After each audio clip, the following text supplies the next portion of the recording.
Alô, amados, estamos de volta trazendo muita novidade sobre o culto familiar e já peço aos irmãos que não deixem de ver até o fim, porque é muito importante este vídeo. Se trouxer para vocês a edificação que trouxe para nós, eu posso afirmar isto, é maravilhoso. E nós vamos falar de um assunto de uma forma bem atual, bastante, digamos, bastante moderna. Nós vamos falar sobre reset. E o título deste vídeo é O Grande Reset Bíblico. E por que este nome? Nós estávamos fazendo culto aqui, terminamos o livro de 2 Reis e entramos no livro de Crônicas. E logo no primeiro capítulo é só genealogia, li primeiro e segundo, e eu confesso que eu fiquei até um pouco com vontade de convidar o Décio para a gente pular a leitura, porque você vai aprender em genealogia assim antes, a não ser que Deus queira nos mostrar alguma coisa, ela é um pouco desestimulante, digamos assim. E nós queremos ler um texto aqui no livro no segundo livro, que fala assim, aqui lá no primeiro livro, capítulo 2, versículo 3. Os filhos de Judá foram e Onã e Selá. Estes 3 lhe nasceram da filha de Sua, a cananeia, e o primogênito de Judá, foi mau aos olhos do Senhor, pelo que o matou. Então, quando nós chegamos bem aqui, eu pude entender, nós podemos entender o que Deus, qual o rumo do vídeo que Ele queria nos dar, né? Então, nós vamos dar uma passadinha lá no livro de Gênesis, até aqui o livro de Crônicas, ou melhor, até no livro de 2 Reis, que foi o que já terminamos, não sabemos o que virá ainda pelo livro de Crônicas, mas, conforme nós vemos, a relação de Deus com o homem sempre foi difícil, muito difícil mesmo. Mesmo os homens mais tementes a Deus, mais que fizeram as melhores histórias na Bíblia, eles tinham os seus pontos fracos e muitas vezes o Senhor tinha muitas vezes não digo, mas às vezes o Senhor teve que repreender, e vemos que ninguém ficou sem falhar, né? Então, isto continua até hoje. O homem, muito difícil a nossa relação com Deus é muito difícil, porque essa nossa natureza carnal ela é muito imponente, ela tem muita dificuldade para aceitar a direção de Deus. Então, por isso, sempre houve essa coisa de Deus querer uma coisa e o homem fazer outra, e no final não dá certo. E nós vemos que aqui, tudo que nós vemos, passamos todos estes livros e chegamos aqui no livro de 1º e 2º Reis, ficou assim bem evidente a atuação daqueles reis que a princípio eles surgiram ali quando o povo pediu um rei, e Deus deu Saul. Não era a sua vontade fazer aquilo, mas o povo queria, porque queria. Ele deu Saul e não deu certo. Depois ele deu Davi, e Davi deu certo. E depois ele deu Salomão, que começou bem, mas depois ele caiu em pecado. E ali naquele seu reinado, Israel perdeu a bênção da promessa que Deus tinha feito com tanta alegria lá no começo, né, a Abraão, Isaac, Jacó, a Davi. Então Salomão perdeu aquilo tudo e dali para frente ficou assim uma situação difícil, porque intercalava entre reis bons e reis maus, e sendo que havia mais reis maus do que reis bons. E quando o povo, quando o rei era bom, o rei agradava ao Senhor, o povo prosperava, a nação prosperava, e quando era o contrário, a nação definhava, né? Então ficou isso, e por fim, ali no final do livro de Reis, nós vemos a atuação de Manassés, que foi, diz a palavra, que foi um rei, eu creio que ele foi se não o pior, mas dos piores de todos os reis, porque ele ficou feiticeiro, agoreiro, sacrificou seu filho aos ídolos, adorava nos altos. Foi uma coisa terrível o reinado de Manassés, que a gente vê poderia ter sido diferente, porque o seu pai recebeu uma grande bênção, o rei Ezequias, que ele estava com a promessa de morrer, mas ele orou ao Senhor, o Senhor deu a ele mais 15 anos, e ele, nesse período, ele teve este filho, Manassés, que foi assim, digamos, a desgraça do povo de Israel naquela época. E dali depois veio o seu filho, que foi só digamos assim, o encerramento daquilo que Deus queria fazer, que Deus resolveu fazer por causa de Manassés, dos pecados que ele vinha cometendo. O seu filho já foi assim o complemento daquilo que Deus começou a fazer. E Israel ficou desamparado, ficou a sua própria sorte, assim, em termos de liderança, né? Aí nós entramos no livro de Crônicas. Desculpa. Nós entramos no livro de Crônicas, onde ele já começa com a genealogia. E eu confesso aos irmãos que quando nós começamos a ler, me deu vontade de pedir ao Décio para a gente pular, porque eu não estava vendo nada que pudesse trazer um ensino para a gente. Até que o Senhor começou a nos mostrar, quando nós chegamos neste texto aqui do filho de Judá, que fez mal, fez o que era mal aos olhos do Senhor, e o Senhor o matou.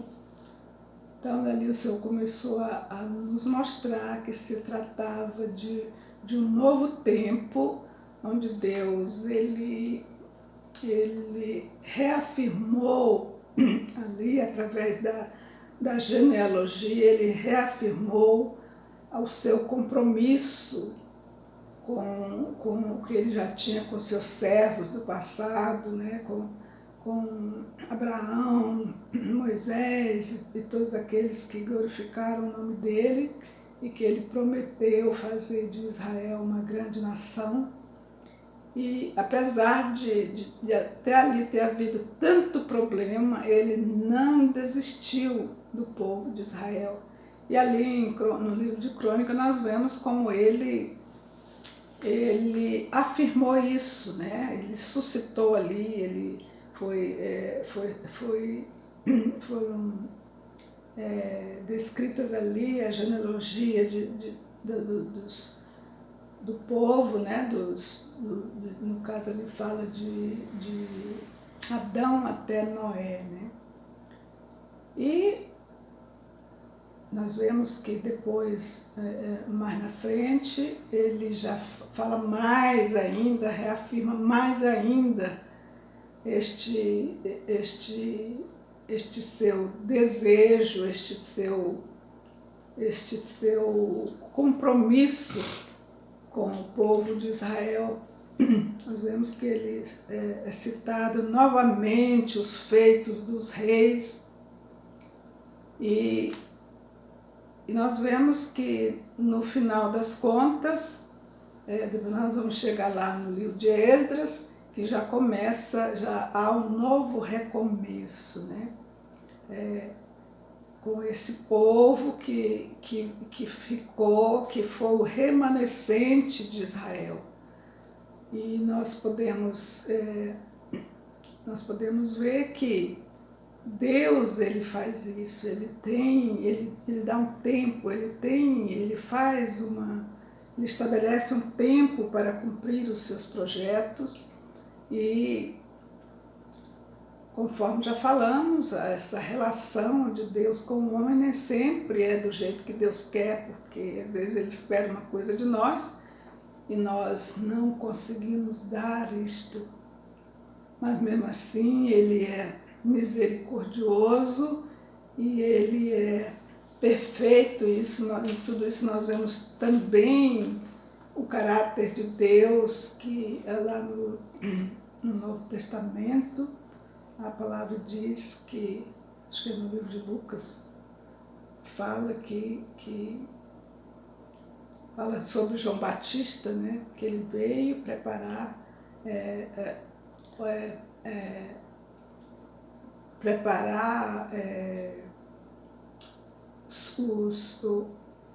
a relação entre pais e filhos e pais, e a palavra deixa bem clara que o Senhor está preparando um povo seu especial, zeloso de boas obras. E Deus continua com este propósito firme, né, de preparar o povo seu, especial, zeloso de boas obras. Não é qualquer povo, não é de qualquer maneira, meus queridos, que nós vamos entrar no céu. E agora, nós que conhecemos a palavra, podemos ver que nós entramos numa fase que a qualquer momento nós podemos ver se fechar a porta da graça, que é quando acontecer o arrebatamento da igreja. Então aí vai acabar a oportunidade de salvação através do sacrifício de Jesus, né? E é um tempo que vai marcar a história, é um tempo que vai completar um projeto, um tempo estabelecido por Deus no seu projeto eterno para a humanidade. Então nós podemos chamar isso, foi o que eu vi como um grande reset, que pelo que nós vemos já não começou agora, nós estamos dentro dele, cremos que o Senhor está agindo ativamente, muita coisa que foi por anos e anos e anos a nível do Evangelho de Jesus, e que tem sido descaracterizada. Por quê? Porque o homem, nós vemos quando Jesus deixou a igreja, ele deixou a igreja ali arrumada, pronta para funcionar, para crescer, e neste processo de crescimento, de caminhada, foram sendo aderidas à igreja muitas coisas que não fazem parte do Evangelho de Jesus. E sempre teve aqueles que ensinam e aqueles que aprendem para vivenciar, e aquela coisa, se é ensinado errado, ele fatalmente será vivenciado errado, e isso vai trazendo problemas e vai acumulando problemas, e chegou ao ponto que hoje, conforme nós estamos vendo, muita coisa que que esteve no nosso meio como sendo uma coisa séria, uma coisa que seria de Deus, muita coisa tem sido descaracterizada. Eu me lembrei agora, quando eu era adolescente, que eu fazia o catecismo na Igreja Católica, a gente respondia um questionário que vinha escrito assim: o Papa é infalível? E a resposta já vinha ali. Aí ele dizia assim: sim, o Papa é infalível.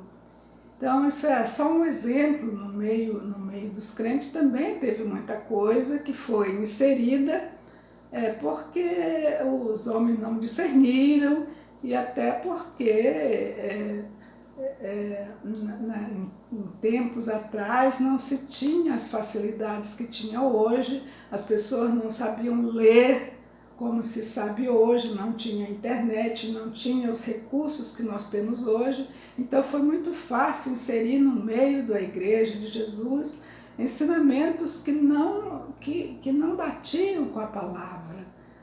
E claro que, graças a Deus, o Senhor é fiel e a palavra sempre se manteve inalterada, mas ela foi muito, a vivência dela pelos homens, ela nem sempre foi uma coisa clara, né? Uma coisa como deveria ser.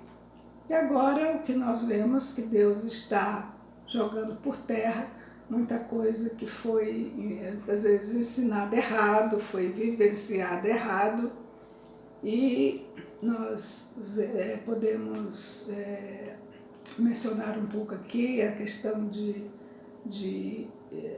quem ensina e quem aprende, quem vivencia, quem é ensinado, né?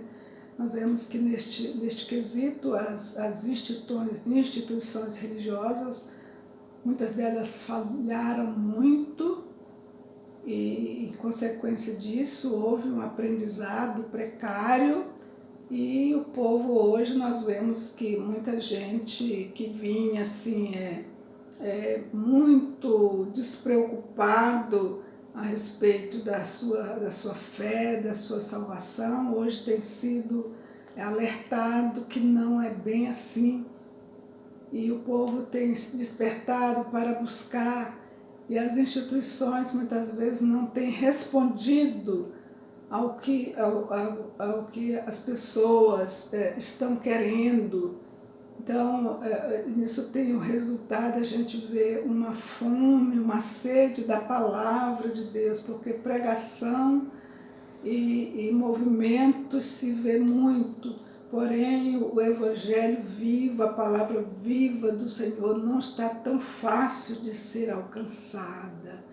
Nós hoje presenciamos instituições que eram consideradas seríssimas e que estão sendo, digamos assim, peneiradas, até mesmo descaracterizadas naquilo que elas ensinaram, porque muitos eles ajustaram o Evangelho de Jesus a sua maneira de viver, a maneira mais adequada para que o homem tenha uma boa vida aqui nesta terra, pouco se preocupando muitas vezes com a salvação. E então nós chegamos um tempo que o que nós vemos, nós só podemos dizer que é um grande reset, que é exatamente o término de uma etapa e o recomeço de outra, ou o começo de outra. E é isto que nós estamos vendo. Deus está trazendo às claras os erros, nossos erros, a nossa má vivência da palavra, nos dando mais esta oportunidade para que nós o busquemos mais, para que nós nos arrependamos, para que nós ajustemos a nossa vida àquilo que Ele quer E damos graças a Ele porque nós estamos vivendo o tempo que, diz a palavra, o Espírito Santo seria derramado sobre toda a carne. Então nós temos essa oportunidade de podermos orar ao Senhor, de podermos conhecer a palavra do Senhor, de podermos buscar ao Senhor. E isto é muito sério porque parece fácil, mas não é tão fácil assim, porque no tempo que o Espírito Santo está sendo derramado sobre toda a carne, parece que nunca se viu tanto pecado no mundo, tantas pessoas apostatando da fé. E isso, meus irmãos, é para a gente prestar atenção, levar em conta e levar mais a sério, levar a sério a obra do Senhor, para que nós não sejamos contaminados e assim nós venhamos a perder a nossa salvação. E nós estamos encerrando este vídeo, vamos parar por aqui. Quero pedir que você, por gentileza, considere-se um ministro, um obreiro do Senhor, neste ato de divulgar a palavra do Senhor, de compartilhar, de se inscrever, porque isso com certeza está trazendo vida, trazendo Deus à vida das pessoas. Eu me despeço com a paz do Senhor Jesus. Até o próximo vídeo.